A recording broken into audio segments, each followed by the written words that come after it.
Hey guys, my name is Lydia Thomas and I am a recovering perfectionist.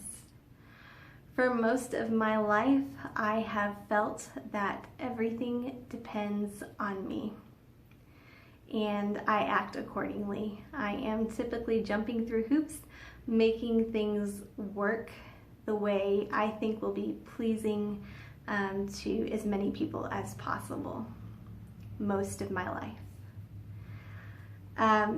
At the beginning of this year, I began to feel like my life was about to come undone.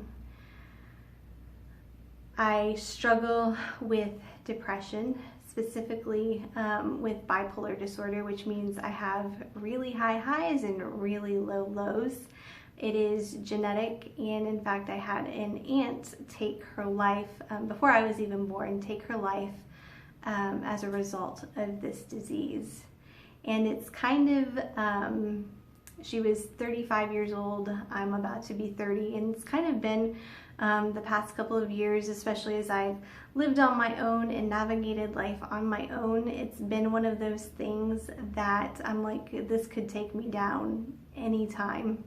And so I began to feel like I was going to lose control of my own life.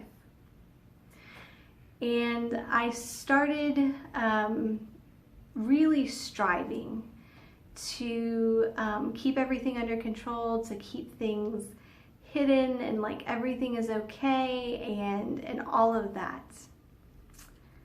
But I just felt like that was not sustainable over the long term. And I began to admit that to God. And here's something I wrote in my journal earlier this year. I'm just going to read it because it kind of says it best where I was. It said, "My modus operandi is perfectionism, or at least the appearance of perfectionism. To do the things I can perfectly, to abandon the rest, to never fail because I never do anything I can't. I'm terrified of a misstep, as if one misstep can bring down the world around me. I'm terrified I couldn't fix it if it did." I was studying in Romans during that time where Paul contrasts life in the flesh and life in the spirit. And basically life in the spirit is where things are empowered by the Holy Spirit. Basically, you stop doing things from your own power and start doing them in God's power. And I really have and had been operating in my own power. And God just spoke to my heart that morning and said, "I want to show you a new way." And then He began to do that. He began to, just at church, I had someone come up to me, had a picture of me as a little girl in a room, he said, full of toys, and there was a window and it was sunny and there was just joy and delight and playing.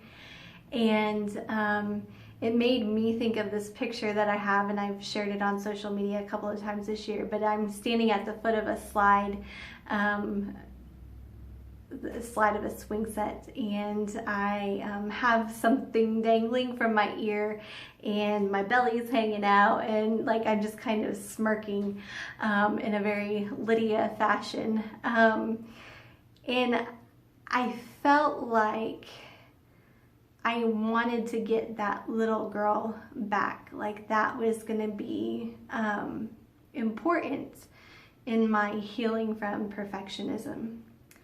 And so I started thinking about like what little Lydia enjoyed, and I loved to swing, I loved to slide down the slide. We had this sandbox in our backyard, and I had this green shovel that I loved to play with, and it's funny because that green shovel went missing at one point.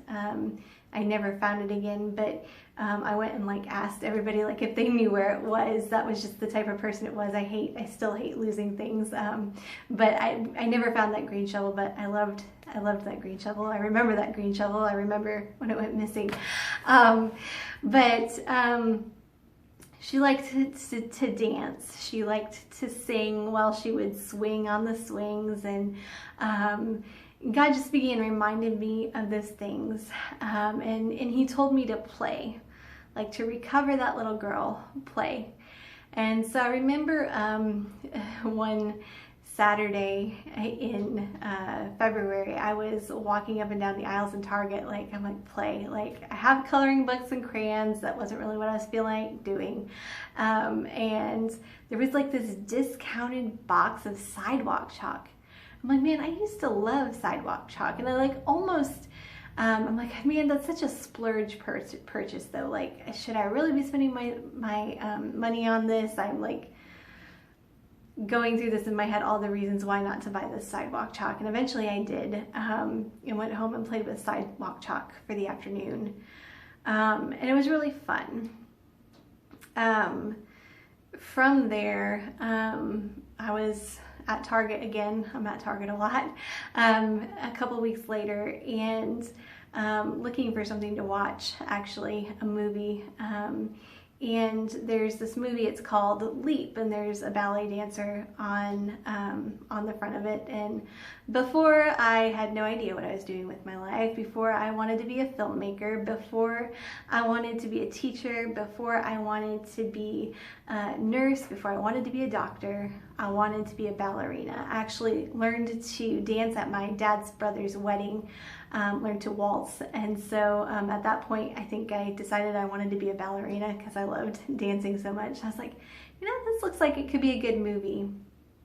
And so I watched that movie, and it was so like on point for me in a lot of ways. But there are two characters in it, and one of them, her name is Felicie. She's an orphan, and then the other is Camille, and she comes from this really rich, privileged family. And at the end of the movie, the dance instructor is asking both of them why they dance, and Felicie is known throughout the movie for dancing with heart, and she says, because I'm a dancer. And the other girl says, because my mom makes me. And she's got all of the technical stuff. You know, she has been training for years, and she's technically proficient in dancing, but one loved dancing, one did not. And so I watched that movie, and God just began to deal with the little girl in me at that point. So fast forward to me walking away from my full-time job, which was a lot of my striving was in that job. And it's, there was some external pressure. A lot of it was internalized, trying to get things done. But yeah, so I walked away from that, and at the end of July I began caregiving. And on paper, I should be a great caregiver. I love taking care of people. I love helping people. That's what I want my life to be. And it wasn't what I thought it would be. And that's not to say it was bad, but there were, when you're older, I think there are certain things that you've had a certain way for so long, and you just want to keep them that way because you've already lost so much, type of thing. And I remember back in May, my sister was in town, and she was talking about how everybody is really particular about their potato salad. If you've had potato salad a certain way all your life, that's how you want potato salad. Well, one afternoon, the gentleman I was working for requested that I make potato salad, and knowing how he is about things and how he wants things, I'm like, oh, I don't want to make potato salad for him because I know he wants it a certain way. He's had it a certain way his whole life, and I don't know what that way is. And I know, before even going into it, I'm gonna fail. But I made potato salad anyway, and it was good potato salad. It was not the way he had had it all his life, and I don't think he liked it, but I did make the potato salad. And weirdly, even though I knew it wasn't the way he had it, and I knew he had a particular way because 2 days later, the daytime nurse came and she showed me how he liked it. And so I had done it wrong. But I didn't feel like a failure. I'm like, you know what, that was really good potato salad. And no, it wasn't the way he'd done it all his life, but that didn't mean it was bad or it wasn't good. It just wasn't what he was used to. And that was when I really noticed that there had been a change, like in my life. Like I didn't necessarily notice from mid-January to mid-February, where God was dealing with me really heavily on it, to that point where I was like, oh, like I didn't feel like a complete failure. And then that situation did not end up working out. It was not a good fit. And I have to, if I ever go into caregiving, I have to learn to establish some really healthy boundaries, because I cannot be constantly trying to please people. But that's a whole other story. So that didn't work out. And so again, like, I should have felt like Lydia from a couple of years ago, Lydia from a year ago, like that didn't work out. Like, this is something that should have worked out. Caregiving is something that should have worked out. It's something that I should be really good at. I'm compassionate. I want to help people. Why didn't this work out? It didn't work out. And I would have a year ago felt like a complete failure. I don't feel like a failure. I feel like I couldn't please people, and that had more to do with them than it had to do with me for the first time in my life. So there's some progress there. Then I did a lot of resting this past month, but I've started a new job, and it's with the same company that I was with earlier this year, but it's a different position. So I'm learning new things again. And when I first joined this company, I had 6 months in the position that I ended up joining them with. So I kind of knew what I was doing. I added a lot of responsibilities over time as I learned more and more things. But overall, when I came into the position in this company, I knew what I was doing. And so I was hitting those marks really early on.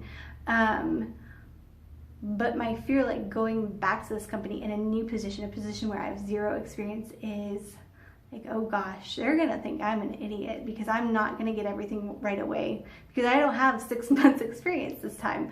And just learning to, and like the first day, my boss is like, I don't want you putting like a ton of pressure on yourself. You're gonna get this, within the next couple of weeks. Like, don't put pressure on yourself. I'm like, well, middle name is Pressure. I'm sorry. There's like this big spider over here that's crawling toward my camera, and it was like it had some green on it. I can't do spiders. Anyways, back to that. Don't put pressure on yourself. Well, I'm gonna put some pressure on myself because I'm not fully healed yet. But I am learning to just be like, okay, like I made a mistake. Thank you for telling me. Thank you for showing me this, and trying to, rather than saying, I'm sorry, constantly apologizing and feeling like I'm failing, just saying, thank you. Or, yes, I will get that done, and just trying not to feel like a failure all of the time. And also, like, with that, like, when I do feel like a failure and I have a bad day, it's okay. I'm not perfect yet. But anyways, yeah, so I just wanted to share about that, because I think sometimes, like, we think change is going to come all at once, and I didn't even remember until a couple of weeks ago that this had been something that was on my heart earlier this year, because so much has happened this year. And then it was there. Like, yeah, you asked me to work with you on your perfectionism, Lydia, so that's what I've been doing. And that's such a big part of it. And so yeah, just learning to carry myself and my mistakes with a little bit more grace, because sometimes there's just not much. So yeah, I'm really encouraged. I'm really encouraged by this year overall, just the things that God has taken me through, and just my increased faith in Him to be able to do what He says He's going to do. So just, and I'll share more about that in the future, I'm sure, but I wanted to talk specifically about perfectionism today. If anybody's struggling with that, I hope this is encouraging. Have a great day, y'all. I'll be back soon.